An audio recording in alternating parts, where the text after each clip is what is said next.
तमो अरिहन्ताणां नमो सिद्धाणां नमो आयर्याणां नमो वज्रायाणां नमो लोये सौसाहुणम् एसो पंच नमोकारो सौवा पावपणासनो मंगलानंच सौवेसी पढ़मा हवै मंगलम पढ़मा हवै मंगलम। बोलिए पंच परमेष्टि भगवान की जय।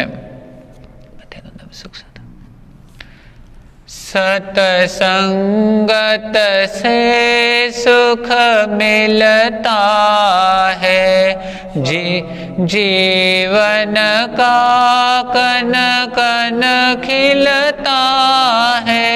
सतसंगत से सुख मिलता है, सतसंगत से अज्ञान टले।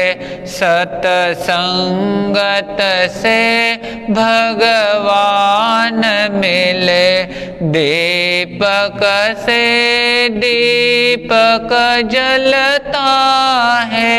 सतसंगत से सुख मिलता है, सतसंगत से वैराग्य बढ़े। सतसंगत से सौभाग्य बढ़े। पानी से पौधा खिलता है, सतसंगत से सुख मिलता है। कपड़े को जैसा रंग मिले, मानव को जैसा संग मिले, बस उसी ढंग से ढलता है। सतसंगत से सुख मिलता है, जीवन का कन कन खिलता है। सतसंगत से सुख मिलता है। मुझे सावर दे दे, गुणगान करो तेरा। इस बालक के सिर पर प्रभु हाथ रहे तेरा, गुरु हाथ रहे तेरा। मेरे आनंद गुरु परमात्मा तुम्हें वंदना करे मेरी आत्मा। मात पिता प्रभु गुरु चरणों में प्रणवत बारंबार। हम पर किया बड़ा उपकार, हम पर किया बड़ा उपकार। पंच परमेष्टि भगवंतों के पवित्र पावन स्मृति में कोटिशः वंदन। भगवान महावीर स्वामी जी के चरणों में कोटिशः वंदन। जन जन के आस्था के केंद्र, जीवन के शिल्पकार मम आराध्य भगवंत प्रातः स्मरणीय पूज्य गुरुदेव श्री आनंद ऋषि जी महाराज साहब के चरणों में कोटिशाह वंदन। तपस्वीराज प्रेरणादाता पूज्य गुरुदेव श्री मगन मुनि जी महाराज साहब के चरणों में कोटिशाह वंदन। श्रमण संघ के आचार्य सम्राट डॉक्टर पूज्य श्री शिवमुनि जी महाराज साहब, युवाचार्य पूज्य श्री महेंद्र श्री जी महाराज साहब, आचार्य भगवान की प्रतिमूर्ति जिनमें झलकती है, ऐसे सरलता सौम्यता के धनी महाराष्ट्र प्रवर्तक महाश्रमण पूज्य गुरुदेव श्री कुंदन ऋषि जी महाराज साहब, प्रबुद्ध विचारक पूज्य श्री आदर्श ऋषि जी महाराज साहब के चरणों में कोटिशाह वंदन। आनंद जन्म जयंती सप्ताह चल रहा है। इस सप्ताह में ज्ञान ध्यान जप तप के साथ में भारतवर्ष सिर्फ नहीं तो विदेश में भी बहुत सारे गुरु आनंद भक्त साधना आराधना कर रहे हैं। गुरु के प्रति जब तब साधना आराधना के द्वारा अपने श्रद्धा सुमन पुष्प चढ़ाने का प्रयास कर रहे हैं। उन सभी की भावनाओं का हार्दिक हार्दिक अभिनंदन, बहुत बहुत साधुवाद। कहते हैं आनंद की यात्रा एक ऐसी विराट यात्रा है। इस यात्रा पर उस महापुरुष की गाथा गाई जा रही है जो भगवान महावीर स्वामी के प्रति प्रगाढ़ श्रद्धा आस्था रखता था। प्रभु भगवान महावीर स्वामी के सिद्धांत को सिर्फ विश्वास के द्वारा नहीं जगाया तो विश्वास के साथ साथ आचरण में लाकर उन बातों को लोगों तक जनमानस तक पहुंचाने का एक भागीरथी प्रयास अगर किसने किया है तो वह ऐसे महापुरुष ने किया है। दुनिया को भगवान के सिद्धांत भगवान के तत्व को आचरण में कैसे लाना, इसका मर्म सरल और सुलभ भाषा में जिसने बताया है ऐसा वो महापुरुष। कहते हैं जो मन मोहक आनंदित और प्रफुल्लित रहने वाला व्यक्तिमत्व था और जो स्वयं एक धैर्य की प्रतिमूर्ति थी और जिसके भीतर में अगणित ऐसे गुणों का भंडार था जिसके द्वारा वह श्रद्धा के प्रगाढ़ देवता बने थे। और इसी कारण ऐसे युग में 20वीं शताब्दी के जो शक्तिपीठ बन गए थे, ऐसे महापुरुष की जीवन यात्रा आपके समक्ष चल रही है।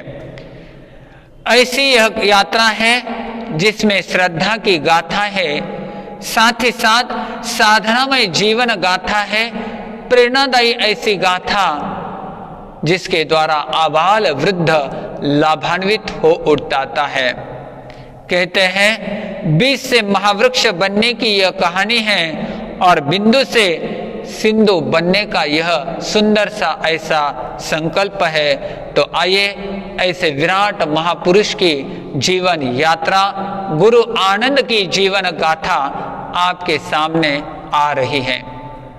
कल हमारा विषय चल रहा था कितनी तेजस्विता उस बालक के भीतर में है। प्रतिभा संपन्न ऐसा वह बालक जो बालक बचपन में ही ऐसी कुछ चीजें उसके भीतर में दिखाई दे रही थी। हर कोई कहता था भविष्य में यह जरूर कोई ना कोई अच्छा कार्य करके सबका चाहता बन जाएगा। कहा जाता है कि यह गौरव गाथा उस महापुरुष की है जो असाधारण जीवन के व्यक्तिमत्व थे और जिनका जीवन त्यागमय और तपमय था, परोपकारमय था और ऐसे ही लोगों का इतिहास बन जाता है। कल हमारा विषय चल रहा था फुलसा माँ, वो माँ कोई साधारण माँ नहीं थी, असाधारण व्यक्तिमत्व वाली वो माँ थी जो अपने छोटे बच्चों को संस्कार का पान कराती थी, धार्मिक शिक्षा देती थी। बच्चे का सर्वांगीण विकास किस प्रकार होगा ये लक्ष्य माता के भीतर में ठूस कर भरा हुआ था।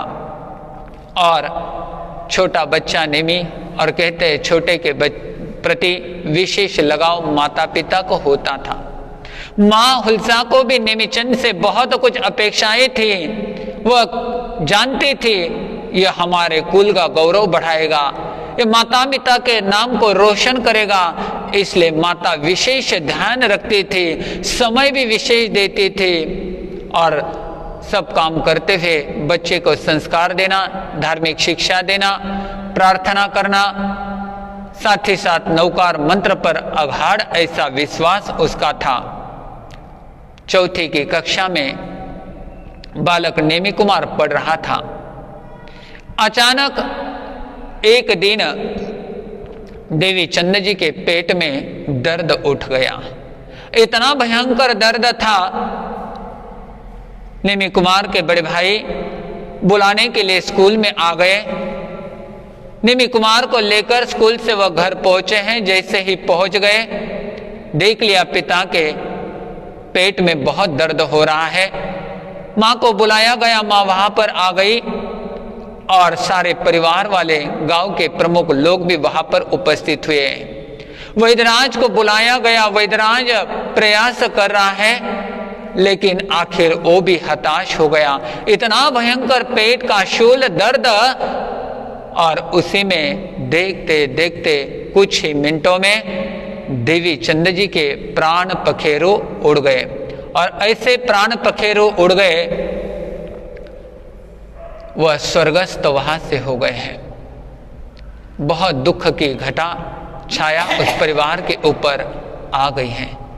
सवेरे जब स्कूल में जा रहे थे, पिताजी के दर्शन, क्योंकि नेमी कुमार का अपना एक प्रतिदिन का नियम था, जितने घर में बड़े हैं उनके दर्शन, चरण स्पर्श करना, आशीर्वाद लेना और फिर स्कूल में रवाना होना जाना। सवेरे तो पिताजी बहुत अच्छे थे, किसी प्रकार की कोई तकलीफ नहीं थी, और अब भी देखते देखते ये क्या अचानक ऐसा कौन सा प्रसंग, ऐसा क्या हुआ जिसके कारण पिताजी इस दुनिया से चले गए। मानो पहली बार ही उन्होंने अपने सामने मौत को देखा था। इतना भयंकर आघात उनके शरीर पर हुआ। माता भाई जोर जोर से रो रहे हैं। नेमी को समझ में नहीं आ रहा है क्या हुआ। पिताजी तो अब भी बात कर रहे थे, देख रहे थे अच्छी तरह से, और अचानक शरीर के पूरे स्पंदन बंद हो गए हैं। श्वास रुक गई है, कहीं प्रतिक्रिया नहीं, कहीं संवेदना नहीं हो रही है। उन्होंने अपने बड़े भाई से पूछा, माँ से पूछा कि माँ ये क्या हो गया। माँ ने कहा, तेरे पिताजी इस दुनिया से चले गए हैं। क्या पिताजी दुनिया से चले गए? पिताजी तो सवेरे में गया था, अच्छे खासे थे, शरीर स्वस्थ था उनका, अचानक ऐसा क्या हुआ? तो बोले, बेटा पिता की मृत्यु हुई है। जो मरता है वो वापस लौटकर तुरंत नहीं आता है। क्या पिता की मृत्यु हो गई है? हाँ बेटा, पिता की मृत्यु हुई है। माँ ने साहस बांधते हुए बेटे को कह दिया। बेटा विचार करने लग गया है। नेमी कुमार विचार करने लग गया है, क्या जो व्यक्ति जन्मता है उसे एक ना एक दिन यहाँ से जाना पड़ेगा? क्या मेरी भी मौत हो जाएगी? क्या मुझे भी मृत्यु का सामना करना पड़ेगा? ये चिंतन, ये धारा उस छोटे बालक के दिमाग में ये प्रश्न बार बार मंडरा रहा है। और इधर पूरे घर के ऊपर, क्योंकि घर का कर्ता धर्ता पुरुष चला जाने के बाद में उसके पीछे जो उसकी धर्म पत्नी होती है, उसके ऊपर कितनी बड़ी समस्या आ जाती है। दुख का पहाड़ मां हुल्सा के ऊपर आ गया। एक तरफ पति की मृत्यु का दर्द था, दूसरी तरफ छोटे छोटे बालक थे। इसको भूलना भी इतना सरल नहीं था, लेकिन सामने बच्चों का भविष्य भी मां को नजर आ रहा था। वह हुल्सा माता कोई साधारण माता नहीं थी। वह हुल्सा माता धर्मपरायण माता थी। धर्म के मर्म को वह जानती थी और उसने विचार किया, जो होना है सो हो गया। संयोग के साथ वियोग होता है, जन्मा उसे एक ना एक दिन यहाँ से चला ही जाना पड़ता है। अब मुझे संभलना है, क्योंकि मेरे आंखों के सामने ये छोटे बालक जो है, दोनों का भविष्य है, इनको आगे बढ़ाना है। माँ स्वयं को संभालती है। धैर्य की जीती जागती मूर्ति प्रतिमूर्ति वो माँ हुल्सा थी। उस माँ हुल्सा ने अपने सर के ऊपर सारा भार ले लिया और वह दिन रात काम कर रही है। शाम का समय बच्चों को अच्छे संस्कार देने हैं और उसके लिए वह दे रही है समय, क्योंकि वह माँ जानती थी सिर्फ भौतिक पढ़ाई से बच्चे का जीवन नहीं बन सकता, उसके लिए आवश्यकता उतनी ही है सुसंस्कारों की और धार्मिक पढ़ाई की। माता दिन भर काम करती, बच्चे को साथ में लेकर बैठती, अच्छा संस्कार देती, धार्मिक शिक्षा देती, कैसे बैठना, कैसे उठना, किस प्रकार व्यवहार अपना रखना, आदर्श बालक के जो जो गुण होने चाहिए वो गुण उन बच्चों के भीतर में डालने का प्रयास करती, क्योंकि वह माँ जानती थी ये दोनों बच्चे ही मेरा क्या है, भविष्य है। और खासकर निमि कुमार के ऊपर माँ की अगाध ममता थी। शाम के समय में बच्चों को साथ में लेकर भगवान महावीर स्वामी की जीवन गाथाएं, साथ ही साथ छत्रपति शिवाजी महाराज की शौर्य कथाएं वह माँ अपने बेटे को सुनाया करती थी। नवकार मंत्र का जाप प्रार्थना करते करते दिन वह रात का अंत हो जाता था, यानी रात समाप्त हो जाती थी, बच्चे सो जाते थे। सुबह उठने के बाद नवकार मंत्र आदि प्रतिदिन क्रियाशील सारा कार्य चलता था। एक तरफ नेमी कुमार की पढ़ाई चल रही है, दूसरी तरफ माँ को यह सारा काम करना पड़ रहा है।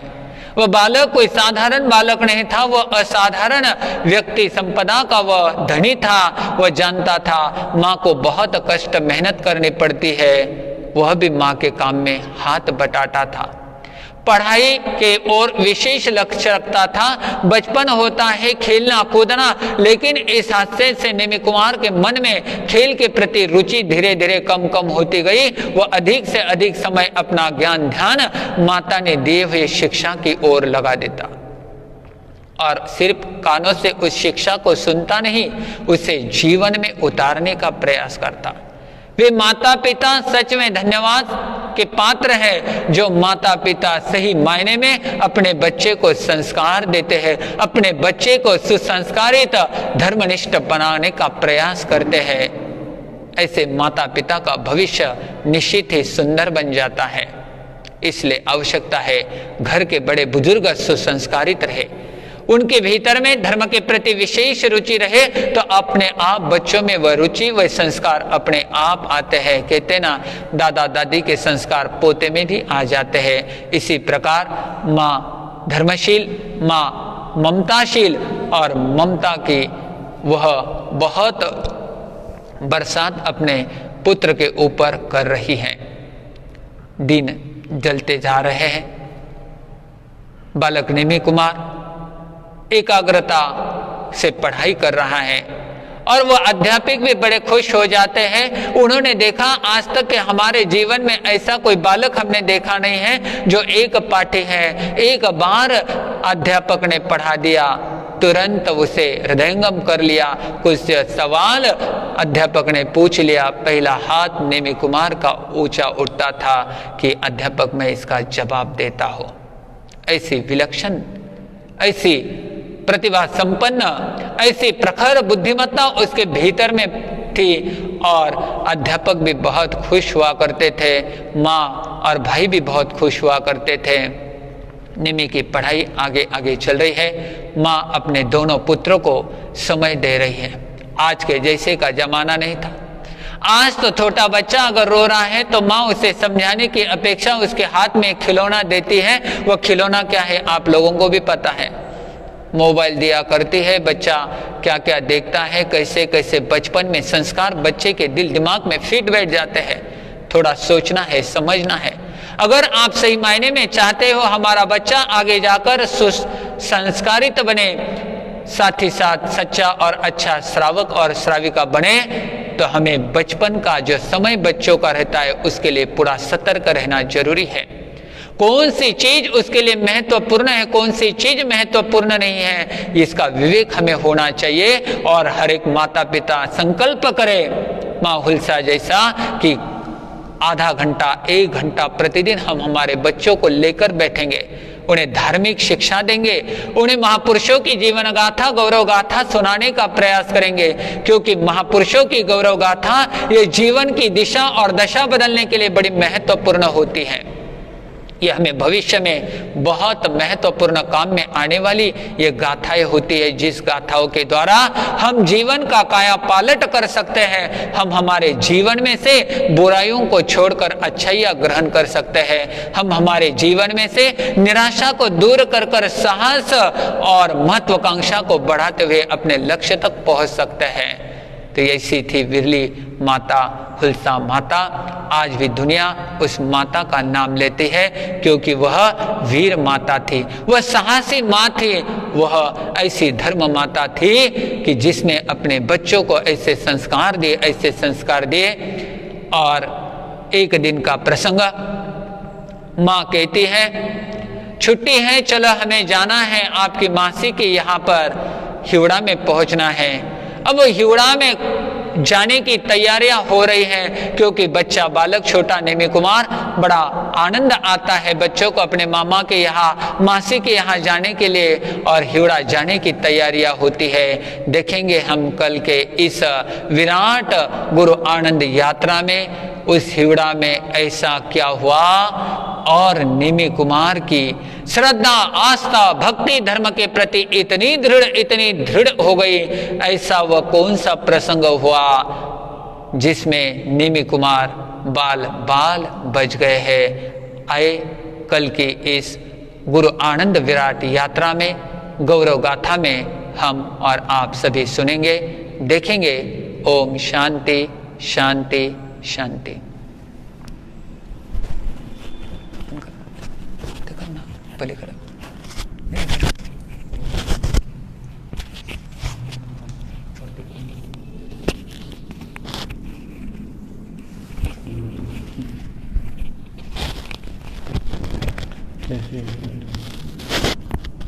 आइए इसके बाद हम और आप सभी सुनेंगे महाराष्ट्र प्रवर्तक पूज्य गुरुदेव श्री कुंदन ऋषि जी महाराज साहब के द्वारा जिनवानी को गुरु आनंद गौरव गाथा को। अज्ञानतिमिरान्धानां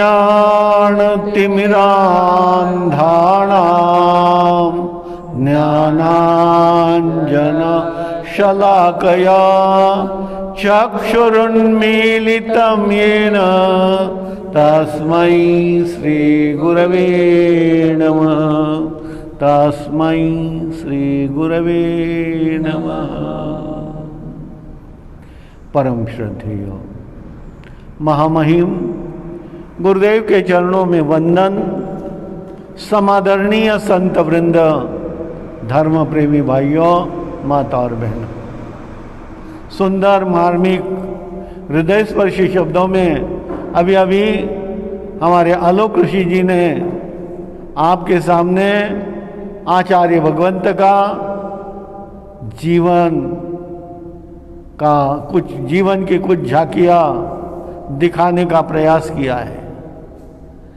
कल तक हम देख रहे थे बालक का नाम नेमिचंद रखा गया, और वह नेमिचंद धीरे धीरे क्रमशः आगे बढ़ रहा है, और थोड़ा करीब 5 वर्ष का होने के बाद उसे माता पिता ने स्कूल में भी भेजना शुरू कर दिया।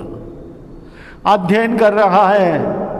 अध्ययन करते करते धार्मिक ज्ञान भी बढ़ा रहा है, माता के संस्कार भी ले रहा है, सब कुछ आगे बढ़ रहा है। बढ़ते बढ़ते कहते हैं एक दिन उनके पिताजी का अकस्मात हार्ट फेल से या किसी एक साधारण बीमारी से यानी चले जाना पड़ा।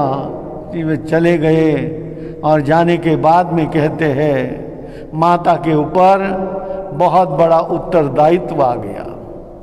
माता सोचती थी कि मुझे इन होनहार बालकों को आगे बढ़ाना है। ठीक है, जिंदगी तो ऐसी ही चलने वाली है, संसार यह नश्वर है, क्षणभंगुर है, एक न एक दिन आए हुए व्यक्ति को जाना ही जाना है। परंतु जाने के पहले उन्होंने तो बहुत कुछ वे छोड़ करके गए हैं। उन्होंने आज इस गांव के अंदर ऐसा नाम छोड़ दिया है, क्योंकि हर व्यक्ति उनकी सलाह लेने के लिए आता था, उनके पास में आकर के बैठता था, उनसे कुछ न कुछ अच्छे वचन सुनता था। आज वे भले ही नहीं रहे, परंतु उनके कार्य आज भी हमारे लिए, सभी के लिए प्रेरणादायक बन चुके हैं। परंतु अब तो वे गए तो है, परंतु मेरे ऊपर बहुत बड़ी जवाबदारी छोड़ करके गए हैं। उस जवाबदारी को मुझे निभाना है, और निभाने के लिए मुझे निरंतर क्या करना पड़ेगा, इन बच्चों को जो उनकी धरोहर है, उन धरोहर को किस तरह से यानी संस्कारी बनाने हैं, और उन्हें किसे आगे जा कर के भविष्य में एक अच्छे ऐसे श्रावक या अच्छे गृहस्थ बनाना है। उन्होंने यह निश्चित कर लिया था, और कहते हैं कि उसके लिए ही माँ रात दिन परिश्रम तो करती थी, उनको अच्छी तरह से उनका भरण पोषण करती थी, पालन पोषण करती थी, साथ ही साथ उनको उतना ही पिता का जो दायित्व था कि उनको यानी उनके पर अच्छे संस्कार देना, उन्हें अच्छी तरह से अनुशासित रखना, यह सब कुछ करते हुए भी वह क्या करती थी, उनको उतना ही स्नेह वात्सल्य देती थी, प्रेम देती थी। जैसे कुंभकार घड़े को अंदर से तो हाथ सहारती है और ऊपर से वह चोट लगाती है, इसी तरह से बालकों को भी वह ऊपर से भले ही चोट देती थी, परंतु भीतर से बहुत स्नेह देने के कारण से माँ के पास में वह तीनों बच्चे मंडराते थे, वह उनके पास में रहते थे और उनको उनके आज्ञा का, हर आज्ञा का परिपालन करने लग गए हैं। वह धीरे धीरे बालक नेमीचंद वह स्कूल में जाता है,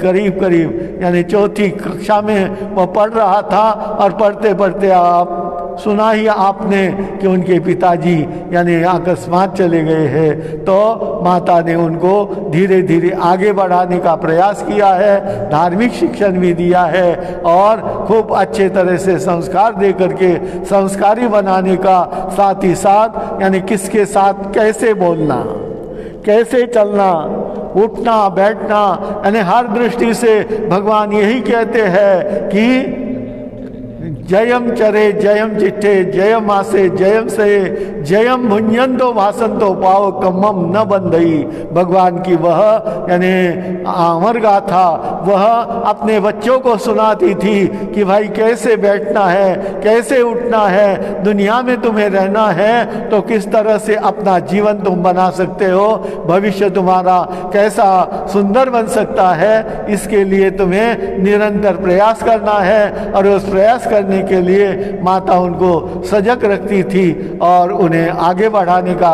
जैसे जैसे वह प्रयास कर रही है, आगे जाकर के कैसी कैसी घटनाएं घटिती है यह आप लोग सुनते रहेंगे। संक्षेप में आज मैं इतना ही कह करके अपने शब्दों को विराम देता हूँ। बोलो भगवान महावीर स्वामी की जय। आनंद आनंद गाएगा, चरणों में शीश झुकाएगा। जय आनंद आनंद गाएगा, ऋषिवर आनंद का नाम रटो। कलिमल भावों से दूर हटो, यह गीत रसिक सुनाए जा। जय आनंद आनंद गाए जा। बोलिए आचार्य भगवंत की जय। एकासन दिवस के रूप में आज का दिन मनाया जा रहा है। अधिक से अधिक भाई बहनें एकासना कर रहे हैं, उन्हें बहुत बहुत साधुवाद है। जिन्होंने नहीं किया है तो वो भी करने का संकल्प जरूर रखें। ऑल इंडिया जैन कॉन्फ्रेंस राष्ट्रीय शाखा नई दिल्ली की ओर से बहुत सुंदर आयोजन गुरु भक्ति के रूप में गुरु चरणों में त्याग में पुष्प चढ़ाने हेतु 21,121 एंगल का भव्य आयोजन आने वाले 21 तारीख को रखा गया है। इस तारीख के दिन पूरे भारत भर में विश्व भर में ऐलान किया गया है कि अधिक से अधिक मात्रा में आइंबिल की तप आराधना हो। आइंबिल आचार्य भगवान का प्रियतम ऐसा तप था। गुरुदेव की प्रगाढ़ ऐसी आस्था, श्रद्धा और भक्ति ऐसे आइंबिल तप पर हुआ करती थी। जो भी गुरुदेव के पास समस्या लेकर आता, गुरुदेव कहते 5 एमबिल करो, 9 एमबिल करो या 11 एमबिल करो, आपका सारा दर्द, आपकी सारी समस्या का हल होने लग जाएगा। और अपने आप महापुरुषों की वाणी फलित हुआ करती थी। तो ऐसे ये एमबिल आराधना हर एक साधक के लिए बड़ी महत्वपूर्ण है। चाहे शरीर स्वास्थ्य के लिए रहो, चाहे कोई समस्या, प्रॉब्लम, संकट, आपत्ति की घड़ियां रहो, एमबिल करने से अपने आप वो दूर हो जाती है। जैसे आपने सुना ही था, द्वारका नगरी का विनाश भी घोटने से बचता रहा जब तक एमबिल की साधना आराधना चलती रही। तो ऐसा एमबिल तक आबाल वृद्ध घर घर में यह वातावरण चल रहा है महामारी का, तो इसमें यह तपस्या भी जरूर काम में आ जाएगी। शीघ्र यह महामारी, यह आया हुआ जागतिक समस्या अपने आप हल हो जाए, इससे समाधान मिल जाए, सभी जनता को इससे छुटकारा मिल जाए, ऐसी मंगल कामना हम करते हैं। तो आने वाले 21 तारीख के दिन कॉन्फ्रेंस की ओर से किया हुआ यह भव्य आयोजन, उसमें हर एक साधु संत अधिक से अधिक प्रेरणा दे और साथ ही साथ सभी कार्यकर्ता इसके साथ जुटकर इस कार्य को आगे बढ़ाए और 21,000 नहीं तो अधिक से अधिक, इससे भी ज़्यादा कई गुना अधिक एमबिल पूरे भारतवर्ष में हो, ऐसी हमारी मंगल कामना है। आइए आज का एकासन गुरुदेव क्या गया होगेश्वर एकासनम मध्यामी दिव्यम व्यारमनत्नवगणम सहस्रागरणम मोदरणम सबस्मय वस्त्रे एकासन करने वाले को धन्यवाद। आज का एमबिल गुरुदेव क्या गया होगेश्वर एमबिलम जिकामी विकेव गेली संसर्चन के दिगले वाले सहस्रागरणम मोदरणम सबस्मय वस्त्रे। आज का एक उपवास गुरुदेव क्या गया होगेश्वर अवडमकामी दिव्यम व्यारमनत्नवगणम सहस्रागरणम मोहतरण सबस्मय वस्त्रे। तपस्या करने वाले को बहुत बहुत धन्यवाद है, साधुवाद है। आज पूरे भारतवर्ष में किसी के मास कमन चल रहे हैं, नगर में भी काफी तपस्या चल रही है, तो तभी बड़ी तपस्या, छोटी तपस्या करने वालों को बहुत बहुत साधुवाद है। आइए आज के पंचकान हमारे, आज कल हुआ था आज आचार। आज के दिन आचार नहीं खाना, आम नहीं खाना है और आज के दिन हमारा आचरण शुद्ध रखने का प्रयास करना है। बड़ों के प्रति विनम्र भाव, चरण स्पर्श करने का जरूर लक्ष्य रखें। ऐसे सामूहिक पंचकान तत्समन्ते बड़ी कमामी निंदामी गरियामी ओस्रे मंगल पाठ। गुरुदेव क्या गया चत्तारी मंगलम अरियंता मंगलम सिद्धा मंगलम साहु मंगलम केवली पन्नतो धम्मो मंगलम चतारी लघुत्तमा अरियंता लघुत्तमा सिद्धा लघुत्तमा साहु लघुत्तमा केवली पन्नतो धम्मो लघुत्तमो चतारी शरणम पहुँचामी अरियंते शरणम पहुँचामी सिद्धे शरणम पहुँचामी साहु शरणम पहुँचामी केवली पन्नतो धम्मो शरणम पहुँचामी। अरिहंतों का शरणा, सिद्धों का शरणा, साधु का शरणा, केवली प्ररूपी दया धर्म का शरणा, चार शरणा दुख करना सुख करना और शरणानी कोई जो भव्य प्राणी आदरे तो अक्षय अभिचल अमृत लभितणा भंडार श्री गुरु गौतम समरे मनवांचित फलदाता भावे भावन भाविये भावे दीजे दान भावे धर्म हरादिये भावे केवल ज्ञान पावे पद निर्वाण। बोले पंच परमेश्वरी भगवान की जय, भगवान महावीर स्वामी की जय। राष्ट्र संताचार्य सम्राट पूज्य गुरुदेव श्री आनंद ऋषि जी महाराज साहब की जय। महाराष्ट्र प्रवर्तक पूज्य गुरुदेव श्री कुंदन ऋषि जी महाराज साहब की जय। सब साधु संतन की जय। आज के आनंद की जय। ओम शांति। प्रतिदिन चलने वाले ये लाइव फेसबुक पर और एक ग्रुप है आनंद नौकार परिवार ग्रुप, इस ग्रुप में आप ज्वाइन होकर प्रवर्तक भगवंत आदि संतों का यहाँ से सीधा प्रक्षेपण होता है तो प्रसरण होता है। तो आप जरूर अधिक से अधिक संख्या में जुड़े, औरों को प्रेरणा दें और निरंतर धर्म दलाली करने का लक्ष्य रखें। ओम शांति शांति शांति।